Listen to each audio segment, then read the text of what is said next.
Nous continuons au Pérec Dalet, là où nous sommes arrêtés. Rabbi Yonatan Omer, Kol המקיים את התורה מעוני, סופו לקיימה מעושר. וכל המבטל את התורה מעושר, סופו לבטלה מעוני.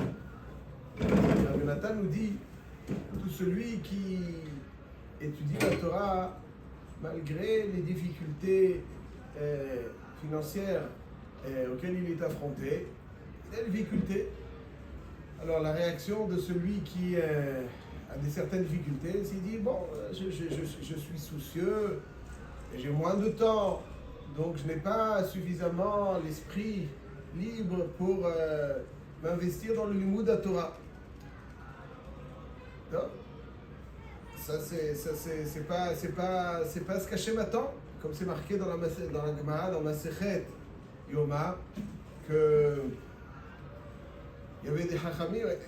Qui est-ce qui est Mechayev et Ta'anim? Il y a marqué qu'il y en a qui sont Mechayevim l'Achirim, il y en a qui sont Mechayevim l'Anim.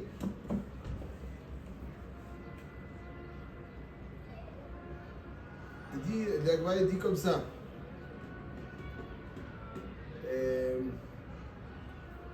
Il est la Zaken, malgré donc les difficultés, il gagnait un petit peu, il partageait son salaire quotidien pour aller, la moitié pour étudier la Torah. Et la Gemara conclut dans Masechet Yoma, elle dit Rabbi Elazar Kharson Mechayev et Ashirim, Yosef Mechayev et Reshaim. Il est le Mechayev et Anim, dans Menhea Moudbet. C'est-à-dire qu'il est la Zaken, donc il est Mechayev les Anim. Si on lui dit pour étudier la Torah, je suis soucieux, j'ai beaucoup à faire, je suis pas tranquille, je suis stressé, j'ai pas suffisamment de temps, je fais beaucoup d'efforts pour gagner le peu d'argent. Et Adila la Zaken, malgré. Et aussi, celui qui viendra dire, bon, mais moi j'étais particulièrement beau, j'avais beaucoup d'Yetzirara. Les Zaken est devenu Rachid après. Alors on va voir. Ouais, en tout cas, pour l'instant, Yosef Hatzadik, il était beau. Donc toi, quelqu'un dit, je suis. Donc, Yetzirara, qu'est-ce que tu veux? Ceux qui étudient, c'est que ça. Regarde Yosef Hatzadik. Et Rabbi Elazar ben Kharsom, il est Mechayev et Ashirim. La Gemara nous raconte que Amrou Alav al Rabbi Elazar ben Kharsom, Shini Ahlo Aviv 1000 ayarot bayabasha, c'est-à-dire qu'il avait 1000 ayarot. Pas Guzman.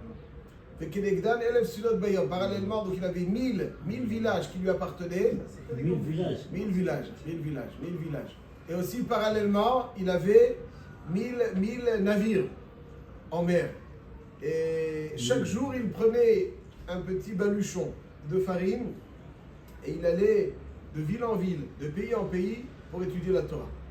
Un jour, il passe dans une ville qui lui appartient et les responsables de la ville, qui sont donc ses ouvriers, vont l'attraper pour lui faire payer un impôt. Ils ne savaient pas que c'était lui.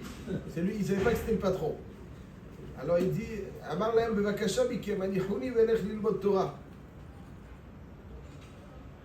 Laissez-moi, je vais étudier la Torah.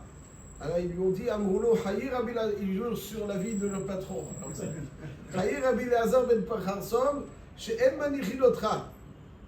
Bikitsur, miyamav lo alach vera otam. Il n'a jamais fait des petits. Pour recevoir une petite adulation des ouvriers. Il étudiait. La Yoshem enseigne la Torah kol hayom v'chol halayla. Ça, l'histoire ne le dirait pas. C'est moins intéressant. Bon, en tout cas, en tout cas, ce qu'on retient, c'est qu'il était avec. Celui il dit je suis très riche, j'ai de grosses affaires. Comment veux-tu que je puisse m'adonner à ce qu'il y a? On lui dit est-ce que tu étais aussi riche que Rabbi Elazar ben Kharsom? Et il se contentait. Tu crois qu'il allait chaque jour, il allait étudier, et puis les affaires roulent. Hillel Hazaken, Mechayev et Anim, Yosef Hatzadik, Mechayev. Et ta Reshaim, quand il est beau, regarde Yosef Hatzadik. Donc, il n'y a pas de prétexte de difficultés financières qui serait acceptable pour expliquer le manque d'études. Des difficultés, c'est là. Il y a beaucoup de Hasidim en Amérique qui étudient la Torah. Il y a des employés qui sont en train de fabriquer des bâtiments. C'est ça. Mon fils, il a acheté un appartement. Le Hassid, étudier la Torah. Et là, c'était chez Baruch Hashem. un employé qui s'appelle Nahum, qui s'occupe de. Il a fait. Ça, ça veut dire que celui qui est Mekayem et Torah, mais Oni, c'est-à-dire qu'il n'y a pas de tirout. Donc, Mekayem et Torah, mais Oni. Alors, qu'est-ce qui se passe?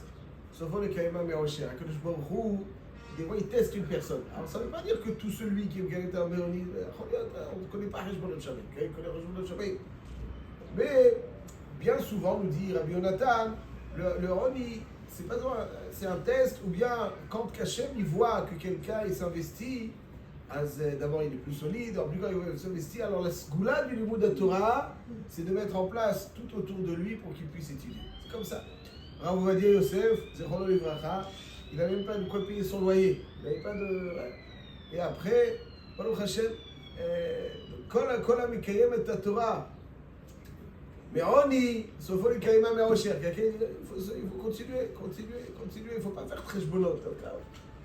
Après, il t'ouvre les portes, il te donne la possibilité. Il y a marqué dans le Rambam, le Chod Tshuva, Periktet Alach Aleph, au sujet du Passouk, et toutes les belles récompenses promises. Il dit au Rambam, mais quoi, Schar Mitzvot Ba'al Maleka, c'est pas la récompense des mitzvot. La récompense des mitzvot, c'est comme dit le Chafetz Chaim.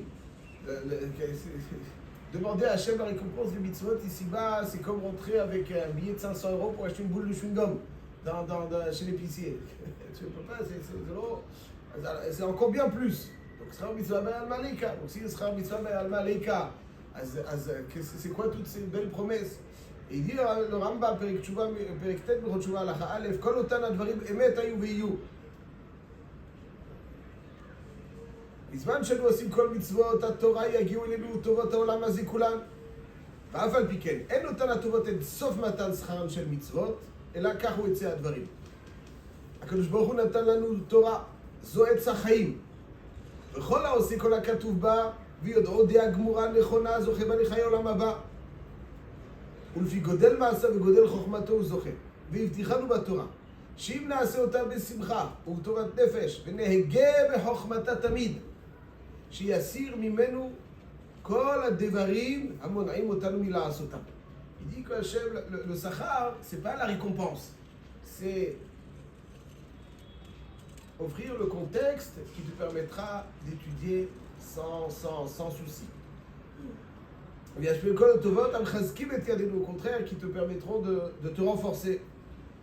כגון סובה ושלום ורבות כסף וזהב, כדי שלא נעסוק כל ימינו בדברים שהגוף צריכים להם, אלא נשב פנויים ללמוד בחוכמה ולעשות המצווה כדי שנזכה לחיי עולם הבא. Il dit à la fin une phrase très célèbre du Rambam, il dit מפני זה יתאוו כל ישראל נביאיהם וחכמיהם ימות המלך המשיח. Il dit כדי שינוחו ממלכות הרשעה וימצאו להם מרגוע וירבו בחוכמה כדי שיזכו לחיי עולם הבא. בוא המשיח, il n'y a plus de שיבוד מלכויות, il n'y a plus de... Tu pourras... ça dit le Rambam. Donc, כל המקיים את התורה מעוני, alors tu montres que... Donc toi tu mets de l'ordre dans le monde quelque part, là que je vois, oui, mais tout autour de toi aussi, cet ordre. Sauf le Kaïma mais Osher. Aval, quelqu'un qui met du désordre dans le monde, il peut étudier. Aval, il est riche, il se dit, je suis trop occupé, j'ai pas de ce temps. Ah, tel est ta Torah mais Osher. Alors tu il y a que il t'a donné ça pour pouvoir faire de belles choses. Toi tu utilises ce Osher. Ça, Khalila, etc., etc. Non, mes chers amis, qui est-ce qui a enseigné cette Mishnah? C'est Rabbi Yonatan, n'est-ce pas? Rabbi Yonatan. Rabbi Yonatan, les Maaseh, c'était un Kohen. D'où je sais que Rabbi Yonatan était un Kohen. C'est Maseret Baba Messiah. Dans Baba Messiah, il y a marqué dans Tzadik Amud Bet. Hein? Je ne sais pas, je vais vous proposer une autre Gemara. Il y a marqué comme ça, Baïmine Rabbi Yonatan et Rabbi Simai. Il y a marqué le Tahsom Shor Bedisho. On n'a pas le droit de museler le shor lorsqu'il est en train de battre le grain, de piétiner le grain. La Gemara elle dit, alors lui, Rabbi Yonatan, ouais, il pose la question à Rabbi Simai, il lui dit, Hasma mi bahutz, quel est le din de Chasma Mibachut? Est-ce que l'otarsom shor bedisho, c'est l'acte de museler pendant bedisho? Parce que l'otarsom, c'est actif. Quand? Bedisho. Chasma Mibachut, il a muselé dehors. Il n'a pas muselé avant qu'elle ne rentre dans le lieu où elle va piétiner le grain. Peut-être que c'est pas la mâchoire de l'otarsom shor bedisho. peut-être, alors, mais au moment de la chasma, c'est là, Arislav Shiesh Boma, c'est vrai. Kol Palim, chasma Bibachut, je laisse Rabbi Yonatan parler si ça ne vous dérange pas. Donc, quel est le dit?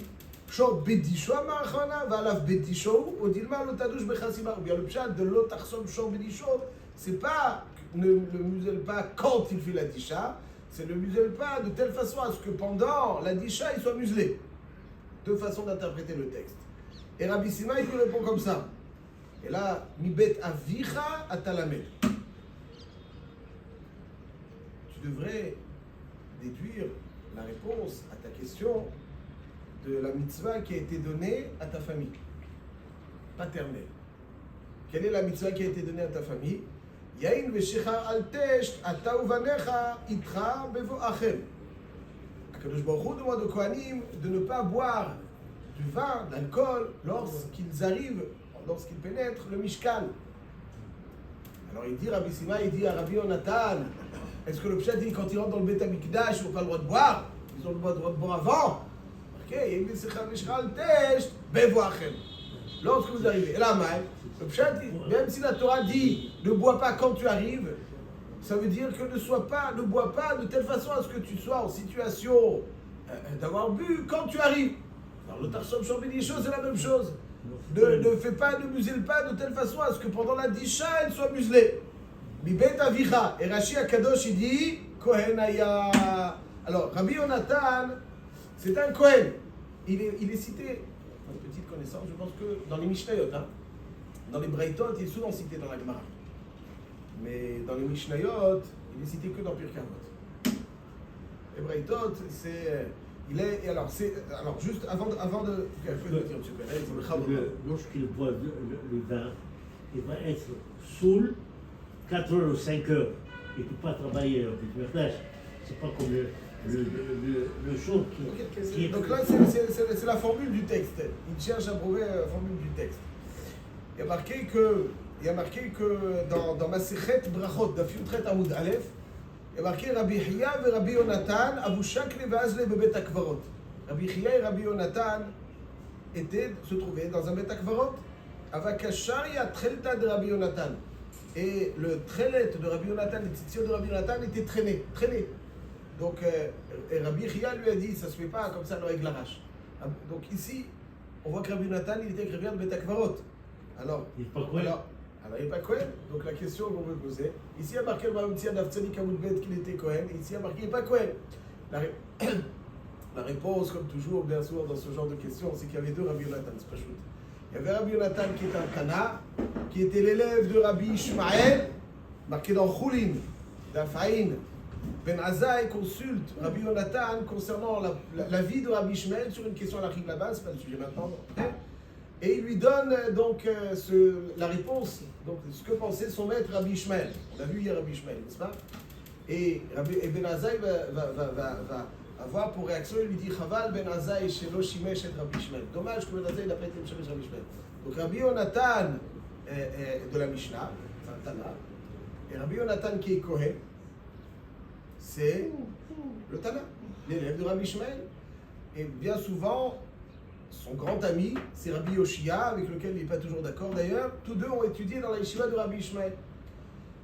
Rabbi Yonatan, il y a un Amora, Rabbi Yonatan. Attention, c'est comme si je posais des questions de Rabbi Yehuda. Rien à voir, des fois il y a peu Rabbi Yehuda. Il y avait en fait, dans les Chachamim, il y avait Rabbi Yonatan le Tana, élève de Rabbi Ishmael. Il y avait Rabbi Yonatan l'Amora, donc l'élève, lui, par contre, de Rabbi Hiya. On voit donc dans cette Gemara qu'il est avec Rabbi Hiya. Et il y a aussi Rabbi Yonatan ben Uziel. Ça, c'est Rabbi Yonatan ben Uziel, c'est bien avant. Ça, c'est Dora. Donc, Rabbi Yonatan, qui était avec Rabbi Hiya, c'est lui l'Amora, élève de Rabbi Hiya. Lui, il n'était pas Kohen. Rabbi Yonatan, élève de Rabbi Ishmael, lui, il était Kohen. Et d'ailleurs, il est Cohen et il va dire quelque chose qui caractérise en général Shevet HaKehuna. Dans Brachot of Memzain Amoudbet, c'est rapporté aussi, comme vous pouvez le constater dans Sota, enfin ici dans Sota Chavbet, parce qu'ici on rapporte Rabbi Nathan ben Yosef, lui s'appelait Rabbi Yonatan ben Yosef, ici on apporte Rabbi Nathan ben Yosef, mais c'est en fait Rabbi Yonatan ben Yosef. Dans Sota, c'est voir, c'est Rabbi Nathan ben Yosef. La Gemara dit c'est quoi un Amaharetz? C'est quoi un Amaharetz? Un Amaharetz, il a un statut très particulier dans la halacha. Un Amaharetz, c'est une personne sur laquelle on ne peut pas compter. On ne peut pas avoir confiance en un Amaharetz, c'est quelqu'un de léger, des gens légers. Un ouvrier. Amaharetz. C'est un ouvrier. C'est pas un ouvrier. Quel rapport? Zouf. Ah, Il n'étudie pas. c'est pas quelqu'un qui ne connaît pas, c'est quelqu'un qui est léger. C'est les gens légers. Rien n'est grave, rien n'a d'importance. À part le repas de midi et le souper.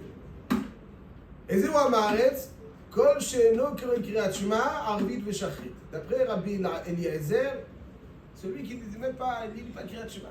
Kabbalat malchut shamayim. Rabbi Yehoshua Omer, Kol she'eno meniach tefillin. C'est grave. Il ne sait pas lire. Si, c'est pas. Rabbi Nathan Omer, Kol she'en mezuzah bipitro. Tout ça, c'est Ol malchut shamayim. Ol malchut shamayim. Il y a un pgam dans Ol malchut shamayim. Tefillin, mezuzah. Il ne sait pas Ol malchut shamayim. Amaharetz. Rabbi Yonatan ben Yosef Omer, Kol she'eshno banim ve'eno megadelam letalmud Torah. Aïe, aïe, aïe. C'est quoi? C'est celui qui n'accorde pas d'importance au picadon qu'Hachem lui a donné. Hachem il t'a donné un picadon, pourquoi? Quel est le... Qu'est-ce qu'on veut que nos enfants soient? Un grand avocat? Un grand médecin? Quel était toujours votre chéifa pour vos enfants? C'est quoi l'objectif? Médecin, c'est quoi l'objectif? Hachem il vous a donné des enfants. Pour qu'ils vivent. Pour qu'ils vivent, ça veut dire c'est accessoire. Je vous parle d'objectif. Hachem il vous a donné un enfant, pourquoi?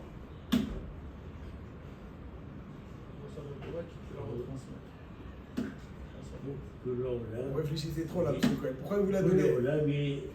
Les Mitkayen. Ok. Mais Ashkadosh Baruch Hu, il vous a donné un enfant, il nous a donné, Baruch Hashem, un enfant, Vechen Yirbu, pour les galot Malchut Shamayim.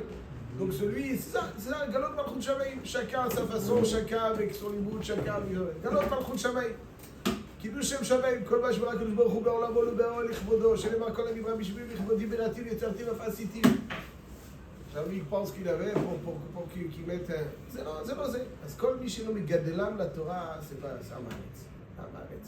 C'est léger, il ne prend pas les choses au sérieux. Tu crois quoi que ça? אחרים אומרים, אפילו קרא ושנה ולא שימש לתחנו הזית. C'est-à-dire celui qui ne comprend pas les choses, qui ne côtoie avec profondeur, qui ne côtoie pas les gens. Rabbi Yonatan, c'est celui donc qui est le grand élève de Rabbi Ishmael, qui s'inscrit dans la continuité de Rabbi Ishmael. Rabbi Ishmael, qu'on a vu hier, la vigilance dans le Limoud de la Torah, dans sa transmission, c'est le respect de la Torah. Après Rabbi Yonatan, le respect de la Torah, c'est s'investir malgré les conditions un petit peu délicates. Vu qu'il était Kohen, vu qu'il avait cette vocation, alors il dit, le respect de la Torah, c'est s'investir malgré et savoir la base, et gadel et balav la Torah. Ça, Ikarim. médecin ou pas médecin, אבל על כל פנים העיקר לגדל את בניו לתורה, ça c'est donc le yesod que nous enseigne Rabbi Yonatan qui s'inscrit dans la continuité. Rabbi Yossé, Rabbi Ishmael, son fils, et Rabbi Yonatan, élève de Rabbi Ishmael, tous deux, Chabed et Torah, et être vigilant, ça c'est Rabbi Ishmael, et Rabbi Yonatan continue, כל המקיים את התורה מעוני, סופו לקיימה מעושר. Moi, je connais un ophtalmo, ça, les yeux, et il y a